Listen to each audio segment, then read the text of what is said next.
వచ్చారు with health విషయంలో కానీ ప్రభుత్వానికి మీరు ఏం చెప్పదలుచుకున్నారు? సార్ నేను హైదరాబాద్ నుంచి వచ్చాను. అయితే మాకు మేము అన్ని విధాల ఎలిజిబుల్ అని గురుకుల బోర్డు వాళ్ళే మాకు స్టాంప్ ఇచ్చి అక్నాలెడ్జ్మెంట్ ఇచ్చారు. కానీ మళ్ళీ వాళ్ళే ఎలిజిబుల్ కాదంటున్నారు. ఏమన్నా అంటే కోర్టు కేసు అంటున్నారు. ఆ కోర్టు కేసు అయితే మా నోటిఫికేషన్తో ఈ 2023 నోటిఫికేషన్తో అయితే మాకు సంబంధం లేదు. ఎవరేసారో మాకు సంబంధం లేదు. ఒకవేళ ఉంటే కూడా రేవంత్ రెడ్డి సార్ గారు సానుకూలంగా స్పందించి మాకు క్లియర్ చేసి మాకు ఎంత త్వరగా అయితే అంత త్వరగా అపాయింట్మెంట్ ఆర్డర్స్ ఇస్తే మేము మా ఇంట్లో వాళ్ళు అందరూ హ్యాపీగా ఫీల్ అవుతాం సార్. ఎందుకంటే గత ప్రభుత్వంలో మాకు న్యాయం జరగలేదు, ఇప్పుడైనా జరుగుతుందని చాలా నమ్మకంతో ఉన్నాం మేము. ఎందుకంటే మేము ఇది ఆనందపడాల్సిన విషయము. యాక్చువల్లీ అయితే ప్రతి ఒక్కరికి ఉద్యోగం వస్తుందంటే అదొక లైఫ్ టైం అచీవ్మెంట్. కానీ మాకు అది లేకుండా అయిపోయింది సార్. దగ్గర వరకు 1:1 మెరిట్ లిస్ట్లో ఉన్నాము. We are all merit students.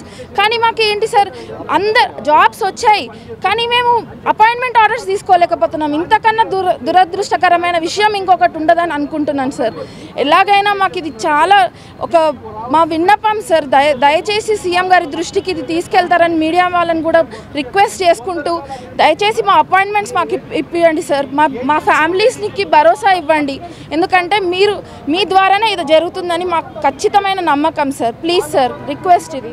మరోవైపు ఇంజనీరింగ్ చేసిన వారికి సివిల్స్ రాసే అవకాశం కల్పించే పరిస్థితులు ఉన్నాయి. అలాంటి నేపథ్యంలో మీకు కనీసం ఇక్కడే ఆగిపోవడాన్ని ప్రభుత్వాన్ని ఒక నిర్ణయాన్ని ఎట్లా చూస్తారు సార్? ఇదైతే నాకు తెలిసినంత వరకు అయితే కరెక్ట్ కాదు సార్. బీటెక్ చేసి ఎన్సిటీ గైడ్లైన్స్ 2014 క్లియర్గా మెన్షన్ చేసింది ఏంటంటే బీటెక్ వాళ్ళు బీఈడీకి ఎలిజిబుల్, బీటెక్ వాళ్ళు బీఈడీ ఎలిజిబుల్ అయినప్పుడు వాళ్ళు టెట్ రాసుకోమని చెప్పారు. టీచర్స్ ఎలిజిబిలిటీ టెస్ట్ 2017లో మాకు ఎలిజిబిలిటీ ఇచ్చినప్పుడు మేము అది రాసుకున్నాము.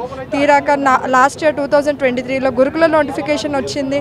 మేము డైరెక్ట్ చైర్మన్ సార్తో అడిగాము, సార్ బీటెక్ బీఈడీ వాళ్ళు ఎలిజిబుల్లా కాదా అని. అంటే రాసుకోవచ్చమ్మా, మీరు కూడా ఎలిజిబుల్, ఎందుకు మిగతా గ్రాడ్యుయేట్స్ లాగా మీరు కూడా గ్రాడ్యుయేట్సే కదమ్మా అని చెప్పేసి అన్నారు. మేము రాసాము.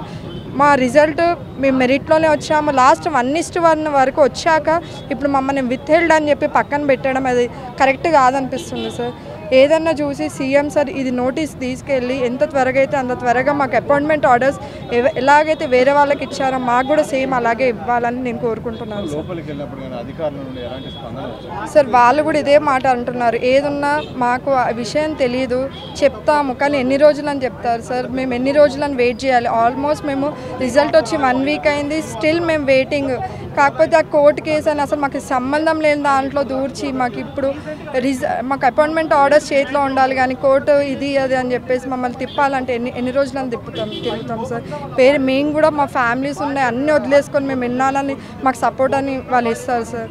మాకు జాబ్ వచ్చి మేము రోడ్ల మీద దిగాల్సి వస్తుంది సార్. ఇవాళ మేము ఎన్ని రోజులని ఆగుతాం సార్? మేము ఈ జాబ్ కోసం మేము లాస్ట్ 5 years నుంచి కష్టపడ్డాము, ఈ స్టేజ్కి వచ్చాము. 1:1 మెరిట్ లిస్ట్కి వచ్చాము సార్. మా చేతికి అపాయింట్మెంట్ లెటర్స్ ఉండాలి కానీ ఇవాళ మా చేతిలో ఈ బ్యానర్స్ ఉన్నాయి సార్, జస్టిస్ బ్యానర్స్ అని ఉన్నాయి సార్. మీరు ఎలాగన్నా ఈ కన్సర్న్ మీ దృష్టికి తీసుకెళ్ళి త్వరగా మాకు అపాయింట్మెంట్ ఇచ్చేటట్టు చూడండి సార్.